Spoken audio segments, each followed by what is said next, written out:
प्रधानमंत्री की बेटी हुई स्कूल से किडनैप। हम आजाद टीवी आपको सिर्फ सच दिखाते हैं। ये न्यूज़ बंद करवाओ अभी के अभी। और प्रेस वालों को किडनैपिंग की खबर तक नहीं लगनी चाहिए। मेरी बेटी तुम्हारे स्कूल से किडनैप कैसे हुई बेंचोद? अरे तो हम कौन सा सिक्योरिटी गार्ड बन के बैठे थे? किडनैप हो गई तो हो गई, इसमें हमारी क्या गलती है? और वैसे भी तुम्हारी लड़की कोई चोरों से कम नहीं थी, रातों रात हॉस्टल से भाग जाती थी। अगर मेरी बेटी को कुछ हुआ ना, ऐसे लड़ने से कुछ होने वाला नहीं है। अब तक ये खबर पूरे देश में फैल चुकी होगी। जनता हमारे बारे में और पार्टी के बारे में क्या सोच रही होगी? जो अपनी बेटी को ना संभाल पाया वो देश को क्या संभालेगा? विक्रम कुमार को बुलाओ अभी। वो घमंडी, उसके काम करने का सलीका देखा है? इसके अलावा हमारे पास कोई रास्ता नहीं।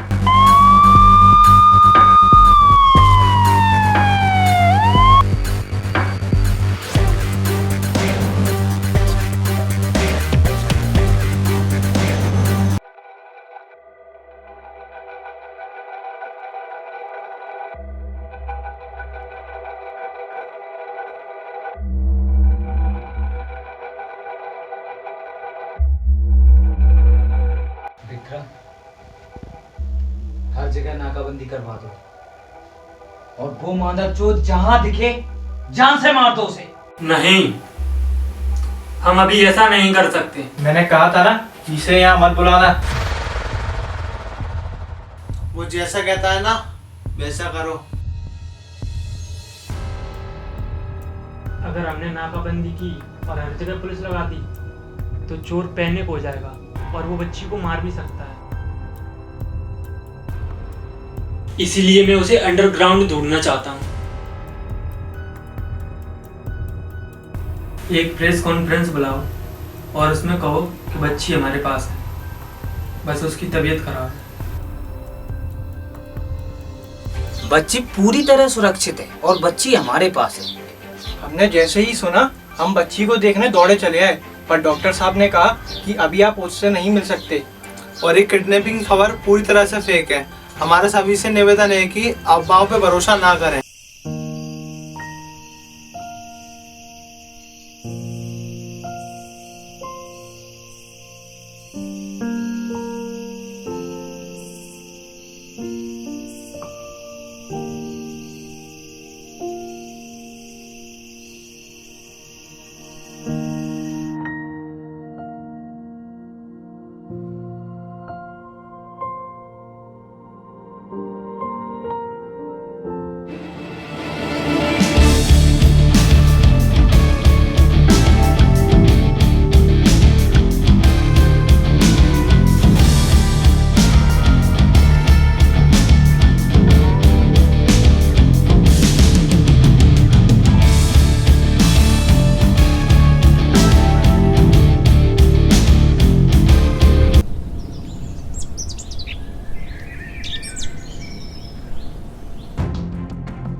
सुन पिद्दी, मैं चाहूं तो तुझे अभी जान से मार सकता हूं।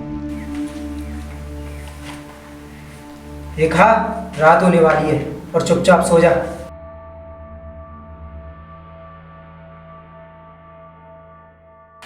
मैं नहीं खाऊंगी। मुझे पता है कि लोग बच्चों को पहला फुसला उनके साथ गलत करते हैं। तेरे बाप की तरह गिरा हुआ इंसान नहीं हूं मैं। मुझे तो बस तेरा बाप चाहिए। कितने सवाल हैं उसके लिए मेरे पास। सो जाओ राजकुमारी, मैं इतना गिरा हुआ नहीं हूं।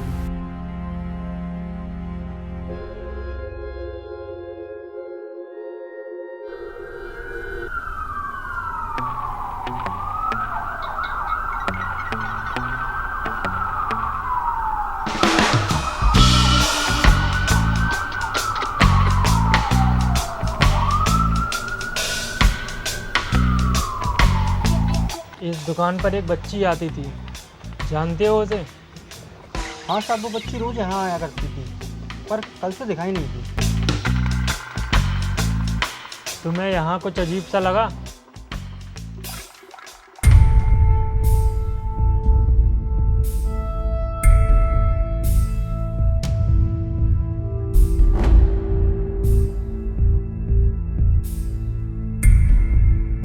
हाँ साहब, एक लड़का 2-3 दिन से लगातार यहाँ आया करता था, लेकिन वो मुझे अजीब सा लगा और वो वहाँ बैठा रहता था और वहीं से चला जाता था। फिर मैंने उसको कभी नहीं देखा। वो दिखने में कैसा था? नया लड़का था साहब, पहली बार देखा था।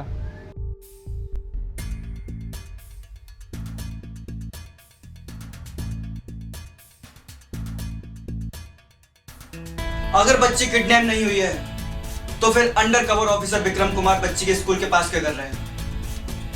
पूछती है जनता, भले ही सरकार इसे छुपाती रहे, लेकिन हम आपको हर वो सच दिखाएंगे जो आप देखना चाहते हैं। लगता है तेरे बाप को तेरी कोई फिक्र नहीं है।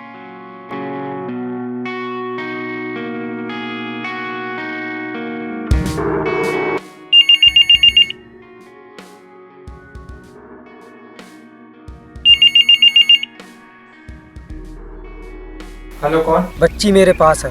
कैसी बच्ची? अगर बच्ची को सही सलामत जिंदा चाहते हो तो देश में जितने भी नेताओं ने भ्रष्टाचार किए हैं ना, मुझे उनके नाम चाहिए पब्लिकली सबके सामने। भाई साहब, मैं अनपढ़ आदमी हूँ, मुझे कुछ नहीं पता। कौन है? बच्ची की बात कर रहा है।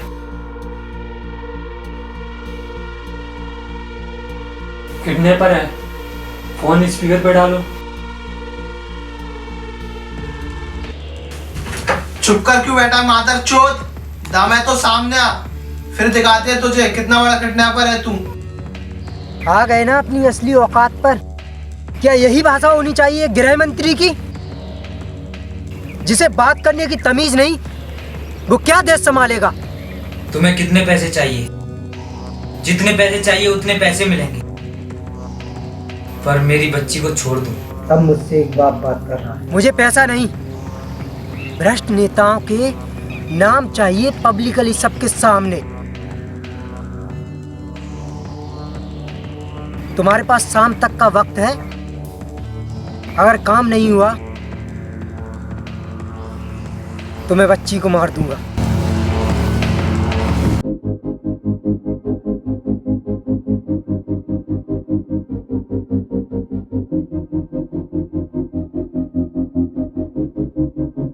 हम उन्हें नाम दे क्यों नहीं देते? अच्छी डील तो है। अगर हमारा नाम आया ना तो हम किसी को नहीं छोड़ेंगे। हम खुद का ही नाम कैसे ले सकते हैं मीडिया में? विक्रम, कुछ भी करके इसे जान से मार दो। सर, इसकी लोकेशन ट्रेस नहीं हो सकी क्योंकि ये एक इंटरनेट फोन यूज कर रहा है, लेकिन इसका नाम हमें पता चला है। इसका नाम मनोज शर्मा है, जो दिल्ली का रहने वाला है और ये एक टेक्नोलॉजी स्टूडेंट है।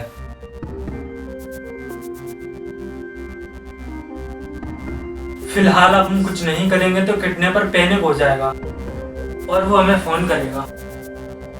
हम उससे एक डील करेंगे कि बच्ची को यहाँ लेकर आए और हम उसे भरोसा दिलाएंगे कि उसे कोई हाथ नहीं लगाएगा।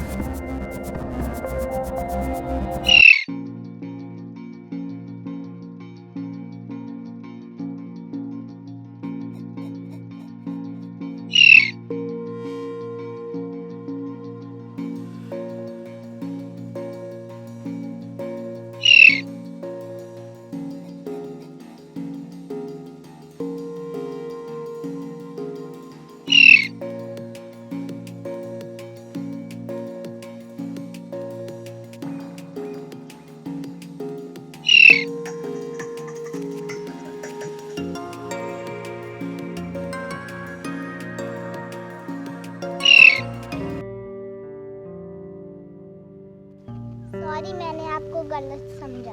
कोई बात नहीं राजकुमारी, जब तुम बड़ी हो जाओगी तो तुम्हें सब समझ आ जाएगा। आप ऐसा क्यों कर रहे हो? क्या किया है इन लोगों ने आपके साथ?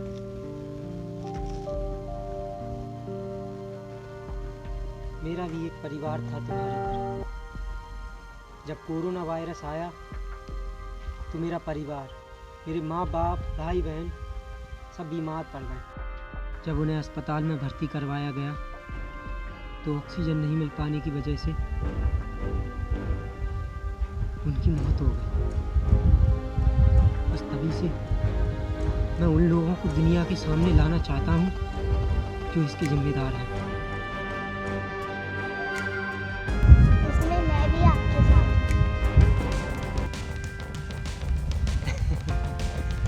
फिर तो हम दुनिया को हरा देंगे।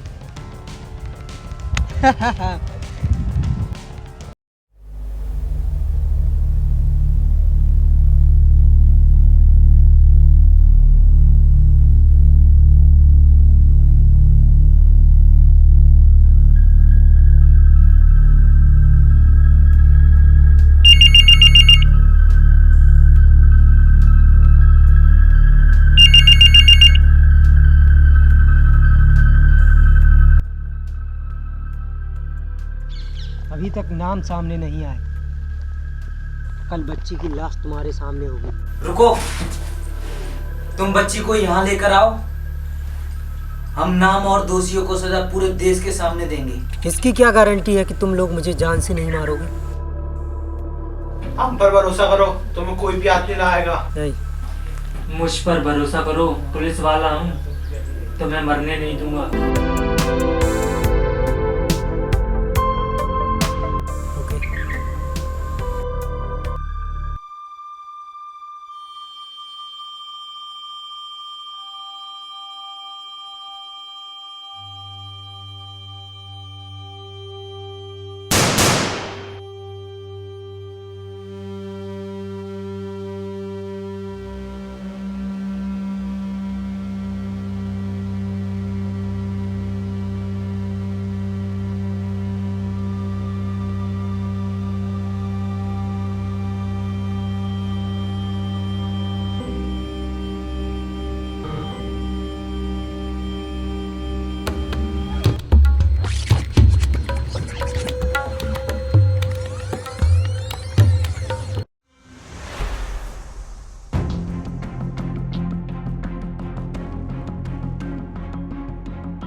ना ही गृह मंत्री की तरफ से कोई जवाब आया है और ना ही शिक्षा मंत्री की तरफ से।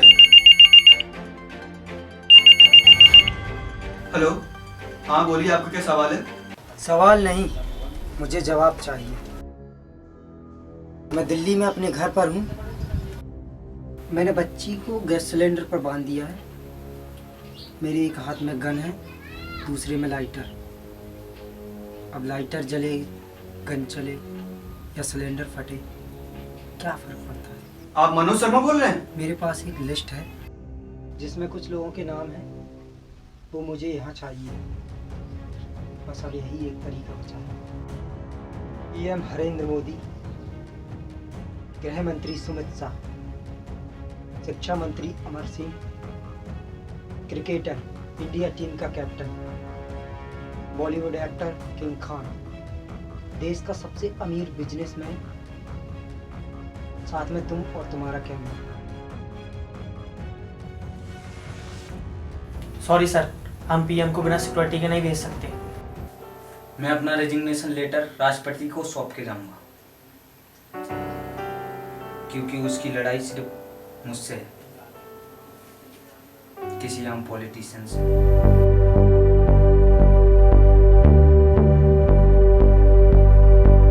क्या आप ये सच में करना चाहते हो?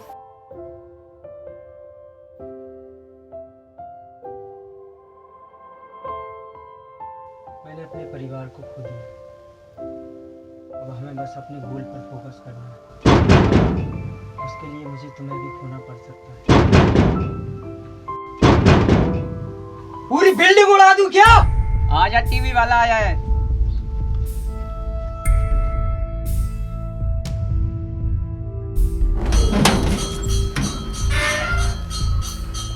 अकेला बाहर बाहर।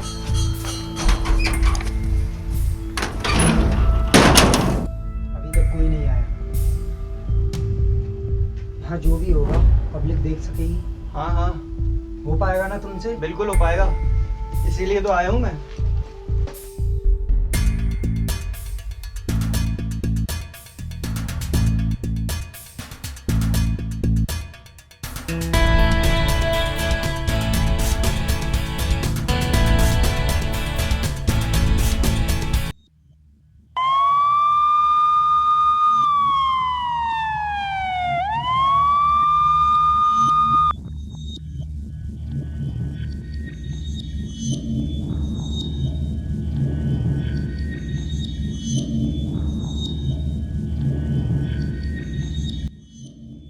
सोचा था इसके बाद गवर्नर बनूंगा, पर अब तो कोई सिक्योरिटी गार्ड की नौकरी दे दे वही बहुत है। सर, गलती आपकी है। वो आपको इतने दिनों से गोल गोल घुमाता रहा और आप घूमते रहे। तुम्हारे पास कोई प्रूफ है? Any evidence? सर, मैं तो बस इतना जानता हूँ कि वो आपकी नज़र में सही है। ज़्यादा खींचूंगा नहीं, सीधा सवाल पूछूंगा और पहले ही झूठ पे सिलेंडर फोड़ दूंगा। यहाँ बैठे सबके सब मारे जाएंगे।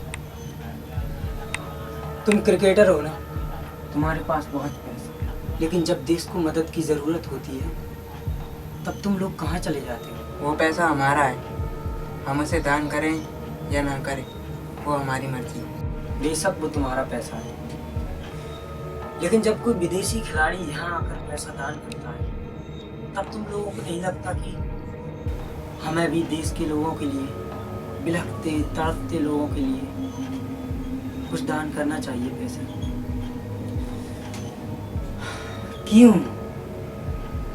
क्यों हम तुम लोगों को इतनी अहमियत देते हैं? अरे भाई, सीधे मुद्दे की बात पे आओ ना।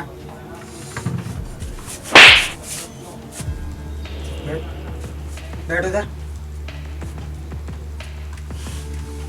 जब लोग कोरोना से, ऑक्सीजन की कमी से मर रहे थे, तब तुम लोग मुद्दे की बात पर क्यों नहीं आए थे?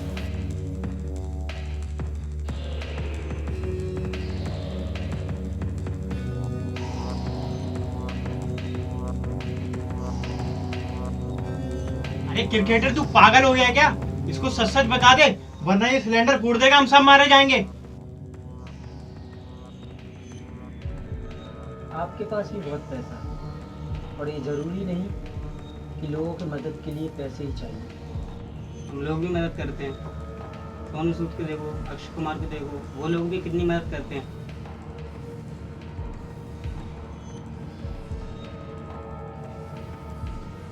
पूरी इंडस्ट्री में क्या सिर्फ सोनू सूद ने ही सबका ठेका लिया है? पूरी सरकार ही भ्रष्ट है। सरकार भ्रष्ट है, ये सच नहीं है, लेकिन भ्रष्टाचार के लिए ही सरकार है। जब सरकार और विपक्ष में समझौता होता है, जब हमारी सत्ता होती है, तब वो लोग विरोध करते हैं। जब वो लोग सत्ता में होंगे तब हम उनका, ताकि तुम लोगों का ध्यान भटकता रहे। और डिटेल में जाऊं क्या? तो ये अखबारों में, न्यूज़ में हमारे लिए बड़ी बड़ी योजनाएं, इम्पॉसिबल सी रकम, ये सब झूठ होता है क्या? अखबार न्यूज चैनल वही दिखाते हैं जो हम कहते हैं। जब हम रेलवे, एयरवेज, ऐतिहासिक धरोहरें बेच सकते हैं तो हम मीडिया को भी तो खरीद सकते हैं। जब कोरोना की दूसरी लहर आई तो आप लोगों ने सीधा लॉकडाउन लगा दिया, बिना किसी प्लान के। हर काम तुम्हारे हिसाब से नहीं होगा, और कोरोना में जितने भी लोग मरे हैं उसके हम जिम्मेदार नहीं हैं। प्लीज मेरी बच्ची को कुछ मत करो, तुम जो कहोगे वो बताने के लिए तैयार हूँ। मैंने तेरी बच्ची के पास से गोली चलाई, तेरी सिसकियां निकल गई, और तुम लोगों ने मेरे परिवार को ऑक्सीजन नहीं दिया। उनकी सांसें छीन ली तुम लोगों ने।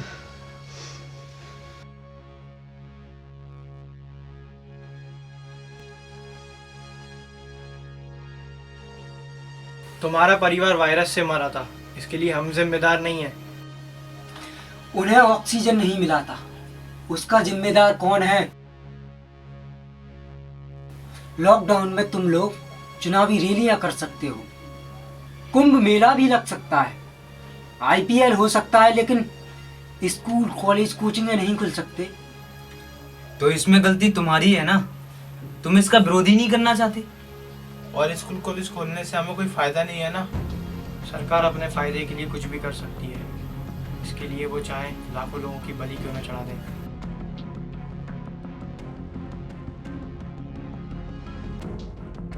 ये बात भी सच है कि उस वक्त हमारी भारतीय कंपनियां और सरकार आईपीएल और चुनावी रैलियों पर पैसा खर्च कर रही थी, जबकि देश को ऑक्सीजन और हॉस्पिटल्स की ज़रूरत थी। तुम चाहे कितनी भी कोशिश कर लो, जब तक तुम लोग धर्म और जाति में बटे रहोगे तब तक तुम सिस्टम से नहीं लड़ सकते।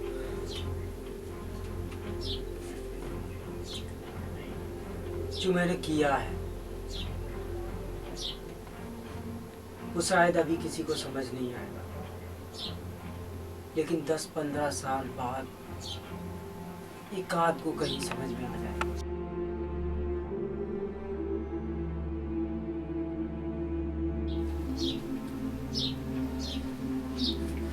जाओ भाई, सब बाहर जाओ।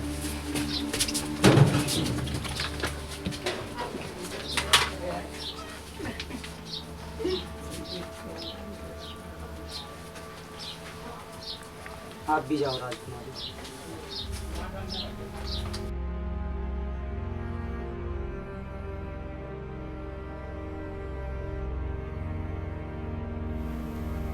मुझे 15 साल नहीं लगेंगे समझने में।